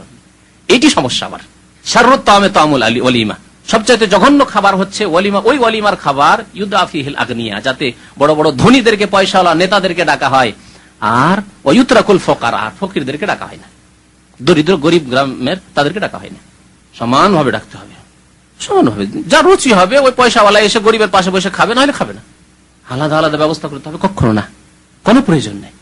ওমান দাআকুম ফাজিবুহ, তোমাদের কেউ দাওয়াত দেয় তাহলে অবশ্যই কবুল করো। তাহলে ওলিমার যদি দাওয়াত হয় তাহলে কবুল করা, অনেক ওলামারা বলেছেন যে ওয়াজিব, দাওয়াত কবুল করা ওয়াজিব। যদি রোজায় থাকেন তবু কবুল করেন, যান গিয়ে সেখানে গিয়ে না খেলে খেতে পারছি না আমি, ওযর পেশ করেন। আর না হলে নফল রোজা ছেড়েও দিতে পারেন আপনি দাওয়াত খাওয়ার জন্য, কোনো অসুবিধা নেই। নফল রোজা ছাড়তেও পারেন, কোনো অসুবিধা নেই, এর প্রমাণ রয়েছে। নবী করিম সাল্লাল্লাহু আলাইহি ওয়াসাল্লাম বহু সময় এরকম করতেন, খাবার যখন আছে ভালো খাবার তখন খেয়ে নিতেন, হয়তো রোজার নিয়ত করে নিয়েছিলেন নফল রোজা। আবার কখনো দেখতেন যে বাড়িতে কিছুই খাবার নেই, জানতে পারলেন আর সকাল থেকে কিছু খাননি, তখন রোজার নিয়ত দিনেও করে নিতেন জোহরের আগে আগে। অন্য অন্য দাওয়াতের ক্ষেত্রে দেখতে হবে দাওয়াতগুলি যদি বৈধ দাওয়াত হয় তাহলে খাওয়া ভালো, দাওয়াত কবুল করা ভালো, মুস্তাহাব অবশ্য, ওয়াজিব না হলেও মুস্তাহাব। আপনাকে দাওয়াত করলো, বন্ধু হিসাবে দাওয়াত করলো, কোনো পার্টি সাধারণ, কোনো এমন কোনো বিদাত উপলক্ষ নয়, শিরকি উপলক্ষ নয়, তাহলে কবুল করা ভালো। আর যদি শিরক উপলক্ষ হয়, 25 ডিসেম্বরে বড়দিনের দাওয়াত, কালী পূজার হিন্দুরা দাওয়াত দিল, হ্যাঁ, দুর্গা পূজার দাওয়াত, সরস্বতী পূজার দাওয়াত দিল, হ্যাঁ, স্কুল কলেজ ইউনিভার্সিটিতে বিশেষ করে সরস্বতী পূজার দাওয়াত হয় হিন্দু দেশে, বা হিন্দুরা যেখানে আছে প্রভাবশালী হয়ে সেখানে, তো খ্রিস্টান দেশে খ্রিস্টানদের ধর্মীয় দাওয়াত আচার অনুষ্ঠান, তাহলে এইগুলি জায়েজ নাই। এইরকমই কেউ যদি মিলাদুন নবীর দিনে দাওয়াত, আজকে 12 রবিউল আউয়াল তাই দাওয়াত, বেদাতীদের দাওয়াত, মুসলমানদের কথা এখন নেন কেন, শুধু হিন্দু আর খ্রিস্টানদের কথা বললে ভাবেন যে শুধু হিন্দু আর খ্রিস্টানই, হয়তো না, মুসলিমও যদি শিরক বিদাত করে তাদের দাওয়াতে যাওয়া জায়েজ নয়, ওইভাবে হারাম, যেমন ইহুদি খ্রিস্টান আর হিন্দুদের দাওয়াতে যাওয়া হারাম। ওই তো বললাম জন্মবার্ষিকী, সে নবীর মিলাদি হোক, জন্মবার্ষিকী হোক, আর নিজের ছেলের বার্ষিকী হোক। আরো বলছি, বলতে দেন, এত তাড়াতাড়ি করেন না, খুব খোলেকাল ইনসান আজুলা, আল্লাহ বলছেন যে মানুষকে খুব জলদবাজি করে তৈরি করা হয়েছে, হ্যাঁ, তাড়াহুড়াকারী, সরাসরি আল্লাহ সরাসরা, এই যে মুশকিলটা। আর এই দেশে থেকে মনে হয় আরো সরাসরা আমরা শিখে নিচ্ছি। শোনেন, দাওয়াত যেগুলি বিদাতি দাওয়াত, সুন্নতে নেই বা জায়েজ নয়, সেগুলি চলবে না। নবী করিম সাল্লাল্লাহু আলাইহি ওয়াসাল্লামের যুগে খাতনা হইতো না, হতো না, হতো। খাতনার দাওয়াত করেছেন, হ্যাঁ করেছেন, হাসান হুসেনের খাতনার দাওয়াত, হাসান হুসেন তো খাতনা করেছেন নবী করিম সাল্লাল্লাহু আলাইহি ওয়াসাল্লামের সামনে, খাতনা দাওয়াত করেছেন, করেননি, তাহলে চলবে না। তারপরে খাতনা করা হচ্ছে 5টি যে প্রাচীনতম সুন্নাত তার একটি, তাই না? তার মধ্যে একটি হচ্ছে কি, মোচ কাটা, হ্যাঁ, মোচ ছোট করা, আরেকটি হচ্ছে নাভির নিচের চুল সাফ করা। এগুলিও তো ওই 5টি প্রাচীনতম সুন্নতের একটি একটি করে এগুলি। তো এগুলি উপলক্ষে কোনো দাওয়াত করেন আপনারা? বিদাতিরা করে যে আজকে মোচ কাটা দিবস আছে, হ্যাঁ, মোচ ছাঁটা দিবস আছে, নেই। তাহলে যখন নেই তো কেন এগুলি করবেন? তাহলে বোঝা গেল যে না, এগুলো চলবে না। খাতনা করবেন, একটু চামড়া কাটবেন, আর তার জন্য দাওয়াত, কি জন্য দাওয়াত? যে অনেক আসবে, গিফট আসবে, উপহার আসবে, বিদাতি দাওয়াত। জন্মবার্ষিকীর দাওয়াত, সে নবী সাল্লাল্লাহু আলাইহি ওয়াসাল্লামের জন্মবার্ষিকী হোক, আর আপনার হোক, আপনার স্ত্রীর হোক, ম্যারেজ ডের দাওয়াত, ম্যারেজ ডের দাওয়াত, ছেলে মেয়ের জন্মবার্ষিকীর দাওয়াত হোক, সবগুলি বিদাতি। এগুলি হচ্ছে ইহুদি, নাসারা, খ্রিস্টানদের অনুকরণ। মান তাশাব্বাহা বিকওমিন ফাহুয়া মিনহুম, জুমা মসজিদে শুনিয়ে এলাম, যেই ব্যক্তি কোন জাতির সাদৃশ্যতা অবলম্বন করবে, তাদের পদাঙ্কের অনুসরণ করবে, তাদের মধ্যে সেই ব্যক্তি গণ্য হবে, ফাহুয়া মিনহুম, তাদের দলে শামিল হবে। সুতরাং কাফির ইহুদি নাসারাদের দলে শামিল হইেন না। জন্মবার্ষিকীর দাওয়াত আর এই দাওয়াত সেই দাওয়াত, তো এই মৃত্যুবার্ষিকীর দাওয়াত, হ্যাঁ, 40টার দাওয়াত, কোরআন খানি করে বক্সানোর দাওয়াত, যেগুলি এগুলি নেই। নবী সাল্লাল্লাহু আলাইহি ওয়াসাল্লাম এরকম দাওয়াত করেছেন। নবী সাল্লাল্লাহু আলাইহি ওয়াসাল্লামের চাচা হামজা সাইয়্যিদুশ শুহাদা, তার জন্য কোরআন খানি করে সাহাবায়ে কেরামদেরকে নিয়ে পার্টি করেছেন নবী সাল্লাল্লাহু আলাইহি ওয়াসাল্লাম, খাওয়াইছেন লোকজনকে যে 40 করি, বা বিনা 40 অনির্দিষ্টকালে যে কোনো দিনে মৃত্যুর নামে খানা করেছেন নবী করিম সাল্লাল্লাহু আলাইহি ওয়াসাল্লাম? হ্যাঁ না একটা বলেন, যদি করে থাকেন প্রমাণ নিয়ে আসতে হবে তাদের কাছ থেকে। কে বললো পয়সা ছিল না? নবী করিম সাল্লাল্লাহু, হ্যাঁ আমাকে বলতে না, ওইটাই বলছিলাম যে নবী করিম সাল্লাল্লাহু আলাইহি ওয়াসাল্লাম হজে গিয়ে 100টি উট, আর আমরা একটা ভাগ দিতে পারি না। অনেকে ফ্রিতে হজের চেষ্টা করি, আর ফ্রিতে হজের পরে জিজ্ঞাসা করি যে হুজুর আমার কুরবানিটা ফ্রি হবে কিনা। সত্যি বলছি, হজ তো ফ্রি হইলে হলো 1500, 1600, 1800 টাকা ফ্রি করে দিলাম, যাই হোক আল্লাহ করলো তাদের পক্ষ থেকে, হলো কিছু ভাইদের। তারপর আবার জিজ্ঞাসা যে আমার কুরবানিটা ফ্রি হবে কিনা, 300 টাকা। আচ্ছা, কুরবানি 350, 400, কোথাও এর কমই হয় কিনা, 250 হয় কিনা, কোথাও 300 হয় কিনা, এই খোঁজ খবর। কত মানে পয়সার অভাব দেখেন, বা মনের অভাব। আর নবী করিম সাল্লাল্লাহু আলাইহি ওয়াসাল্লাম 100 উট কুরবানি করতে পারছেন, তিনি দাওয়াত করতে পারতেন না? খাতনা দাওয়াত করতে পারতেন না? আর জন্ম দিবস আর মৃত্যু দিবস আর ওই কেউ মারা গেছে তার জন্য কোরআন খানি, ইসালে সব, এসব করতে পারতেন না? না, সুতরাং এসব নেই। বাকি কথা হলো যে কোনো জায়েজ মহব্বত বাড়ার জন্য, ভালোবাসা সম্প্রীতি বাড়ানোর জন্য, যে মাঝে মাঝে ডাক্তার সাহেব দাওয়াত দেবেন, ডাক্তার সাহেবকে মাঝে মাঝে দাওয়াত দেবেন, মাঝে মাঝে ইঞ্জিনিয়ার সাহেব দাওয়াত দেবেন, তাকে আপনি দাওয়াত দেবেন, এইভাবে একে অপরকে জুমার দিনে এখান থেকে নিয়ে কিছু ভাইকে নিয়ে গেলেন, তবে বেছে বেছে নয়। আবার অনেকে কিন্তু বেছে বেছে চেহারা চেনে চেনে নিয়ে যায়, যে কে আমাকে বেশি খাওয়ায় তাকে খাওয়াবো। তবে হ্যাঁ, যে খাওয়ায় তাকে খাওয়িয়ে বদলা দিতে হবে, এটা একটা কথা আছে। যে ব্যক্তি নিজে প্রথম খাওয়াইতে পারে না, সে কমের পক্ষে যার কাছ থেকে খাওয়ায় তাকে বদলা দেওয়ার হুকুম আছে, এই হাদিস আছে। বলি, এটা সময় শেষ হতে যাচ্ছে। ভালোবাসা বাড়ানোর জন্য, মুসলিম ভাইদের মধ্যে ভালোবাসা বাড়ানোর জন্য দাওয়াত দেওয়া ভালো কাজ। ভালোবাসা মুসলিম হিসাবে, এই জন্য নয় যে এর কাছ থেকে ধার খরচ বেশি পাবো, এই লোকটিকে যদি দাওয়াতটাও দিতে পারি না, ব্যবসায়ী অনেক টাকা পয়সা আছে, সুতরাং যখন তখন আমাকে ধার খরচ দিতে পারবে। দরকার হলে 10,000 20,000 টাকা ভিসা কিনবো, এই ভাই 10,000 টাকা দাও, দিয়ে দিবে। একে যদি খাইয়ে খাইয়ে মোটা করে রাখি না, এরকম না। ওমান সানা ইলাইকুম মারুফান ফাকাফিউহু, আর কেউ যদি তোমার সাথে সদাচরণ করে, তোমার সাহায্য সহযোগিতা করে, কোন সময় যদি কেউ উপকার করে, যে কোনো দিক দিয়ে হোক, ফাকাফিউহু, তাকে তার প্রতিদান দাও, বদলা দাও। মানে ভালো ব্যবহার করেছে, ভালো করো। খারাপ ব্যবহার করলেও ভালোর হুকুম আছে হাদিসে, কিন্তু বিশেষ করে যদি আপনাকে কেউ ভালো, আপনার সাথে ভালো লেনদেন করে, এই হাদিসটা ব্যাপক। শুধু এইটা নয় যে সৎ ব্যবহার করলে সৎ ব্যবহার করবেন, বরং এখানে মারুফ মানে ধরেন আপনাকে কোনো উপহার দিল, তো ফাঁকে তারও প্রতিদান দেন। এটা কিছু দিল কেউ আপনাকে, আপনি যথাসাধ্য তাকে দেওয়ার চেষ্টা করেন, তার সাথে ভালো দেওয়ার চেষ্টা করেন, না পারলে কমসে কম তার সমান দেন আপনি। আর না যদি দিতে পারেন, পারলেন না দিতে, ফাইনলাম তাজিদু মা তুকাফিউনা, একটা লোক বড় এহসান করলো, আপনি তার বদলা দিতে পারলেন না। একজন লোক আপনাকে সৌদি আরব নিয়ে আসলো, আপনার এখানে রিজিকের ব্যবস্থা একটা লাগিয়ে দিল, আপনি তাকেও করতে পারলেন না তার এহসানটা, বা তার ছেলে মেয়েদের এহসান করতে পারলেন না, তাহলে কি করবেন? যদি না পারেন ফাদউ লাহু, তার জন্য দোয়া করো, তার জন্য দোয়া করো। হাত্তা তারাও না, যখন এই খেয়াল হবে যে আন্নাকুম কাদ কাফাতুম, এত দোয়া করেছো তার জন্য যে তার বদলা হয়ে গেছে, প্রতিদান তুমি দিয়ে ফেলেছো, এইভাবে দোয়া করবে। আবু দাউদ নাসাইর হাদিস, হাদিসটির সনদ সহিহ। সাল্লাল্লাহু আলাইহি মুহাম্মদ ওয়া আলা আলিহি ওয়া সাহবিহি লা ইউসআলু বিওয়াজহিল্লাহ ইল্লাল জান্নাহ, আল্লাহর নাম দিয়ে যদি কেউ চায় তো তাকে দিতে হবে, কিন্তু আল্লাহর নাম দিয়ে সামান্য কোনো জিনিস চাওয়া ঠিক না। সামান্য কোনো জিনিস চাইবেন আর আল্লাহর দোহাই দিয়ে এটা করা ঠিক না, বরং আল্লাহর ওয়াজ শব্দ ব্যবহার করা হয়েছে, মানে আল্লাহর ওয়াজহন মানে অনেক সময় রেজামন্দি হয়, ওয়াজহন বলা হয়েছে এই জন্য যে আল্লাহর চেহারা আছে, মুখমণ্ডল, কিন্তু আল্লাহর নাম দিয়ে আল্লাহর দোহাই দিয়ে চাইবে জান্নাত। তো আল্লাহর ওয়াজ আছে বলে ওয়াজ শব্দ ব্যবহার করা হয়েছে, আল্লাহর মুখমণ্ডল আছে, কিন্তু ওয়াজহন মানে ইয়াবতাগি বিযালিকা ওয়াজহাল্লাহ, যারা দান খায়রাত করলো আল্লাহর সন্তুষ্টি চায়, সেখানে ওয়াজহন বলে উদ্দেশ্য করা হয়েছে। তো উদ্দেশ্য অন্য কিছু করা যেতে পারে, কিন্তু আল্লাহর আসল মুখমণ্ডল আছে বলে ওয়াজ শব্দটি ব্যবহার হয়েছে।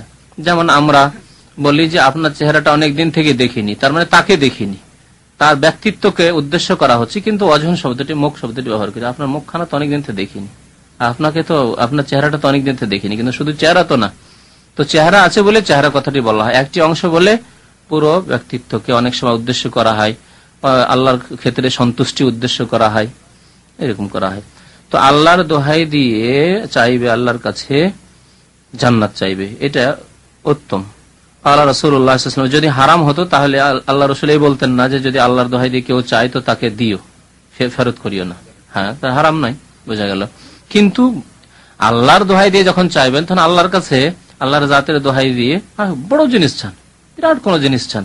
ক্বালা রাসূলুল্লাহ সাল্লাল্লাহু আলাইহি ওয়াসাল্লাম, হযরত জাবের বলছেন আল্লাহ রাসূল ইরশাদ করেছেন, লা ইউসআলু বিওয়াজহিল্লাহ ইল্লাল জান্নাহ, আল্লাহর ওয়াজ দ্বারা মানে আল্লাহর দোহাই দিয়ে জান্নাত ছাড়া অন্য কিছু চাওয়াটা ঠিক না, বা বাঞ্ছনীয় না, যেন না চাওয়া হয়। লা ইউসআলু, চাওয়া না হয়, বিওয়াজহিল্লাহ, আল্লাহর দোহাই দিয়ে, ইল্লাল জান্নাহ, জান্নাহ। আবু দাউদের হাদিস, হাদিসটা সম্পর্কে লিখেছে না আলবানী রহমতুল্লাহ আলাইহি, তাহকিক করে লিখেছেন, ঠিকই লিখেছে ওটা। এখানে হাদিসটা সম্পর্কে যে লেখক কিছু লেখেনি, এতে বেশ কিছু হাদিস জয়ীফ আছে। এই জন্য মাসলায় বলছেন আন-নাহয়ু আন ইউসআলা বিওয়াজহিহি ইল্লা গায়াতুল মাতালিব, আল্লাহর দোহাই দিয়ে কোন জিনিস চাওয়া যাবে এটা নিষেধ করেছেন, ইল্লা গায়াতুল মাতালিব, একবার শেষ লক্ষ্য উদ্দেশ্য, যেটা আপনার লক্ষ্য উদ্দেশ্য, আমার লক্ষ্য উদ্দেশ্য কি? জান্নাত। ঘর বাড়ি যদি নাও পাই, গাছের তলায় বসবাস করতে হয়, ভালো খেতে নাও পাই, ভালো সুখ যদি পৃথিবীতে নাও পাই, কিন্তু লাস্ট টার্গেট যেটা হচ্ছে সেটা জান্নাত, সেটা পেলেই যথেষ্ট মুমিনের জন্য। সেজন্য আল্লাহর দোহাই দিয়ে যখন চাইবে তো একটা বিরাট কিছু চাও, যেটা তোমার দুনিয়া আখিরাতের কামিয়াবি, স্থায়ী কামিয়াবি। দ্বিতীয় মশলায় একটি গুরুত্বপূর্ণ মশলা, যেটা ইঙ্গিত করছেন, ইসবাত ও সিফাতিল ওয়াজ, এই হাদিস দ্বারা আল্লাহর মুখমণ্ডল প্রমাণ হয়, আল্লাহ আছেই বলে ব্যবহার করা হয়েছে। কেউ কোনদিন বলে যে মানুষের ডিম, বলে কেন বলে না? মানুষের ডিম নাই, ঘোড়ার ডিম বলে আমাদের দেশে, বলে আপনার অঞ্চলে এখন নাই অর্থেই ব্যবহার করে, নেই সেই জন্য। তো যার আছে তারই বলা হয়, পাখির ডিম বলা হয়, মুরগির ডিম বলা হয়, কিন্তু গরুর ডিম তো বলা হয় না। তো আল্লাহর ওয়াজহুন শব্দ যখন ব্যবহার করা হয়েছে তখন বোঝা যায় যে আল্লাহর ফেস, মুখমন্ডল আছে, আল্লাহর চেহারা আছে, আল্লাহর আকার আছে, আল্লাহর নিরাকার নয়। যারা নিরাকার বলে তারা গুমরাহিতে আছে। সাল্লাল্লাহু আলা নবিয়িনা মুহাম্মদ ওয়া আলা আলিহি ওয়া সাল্লাম।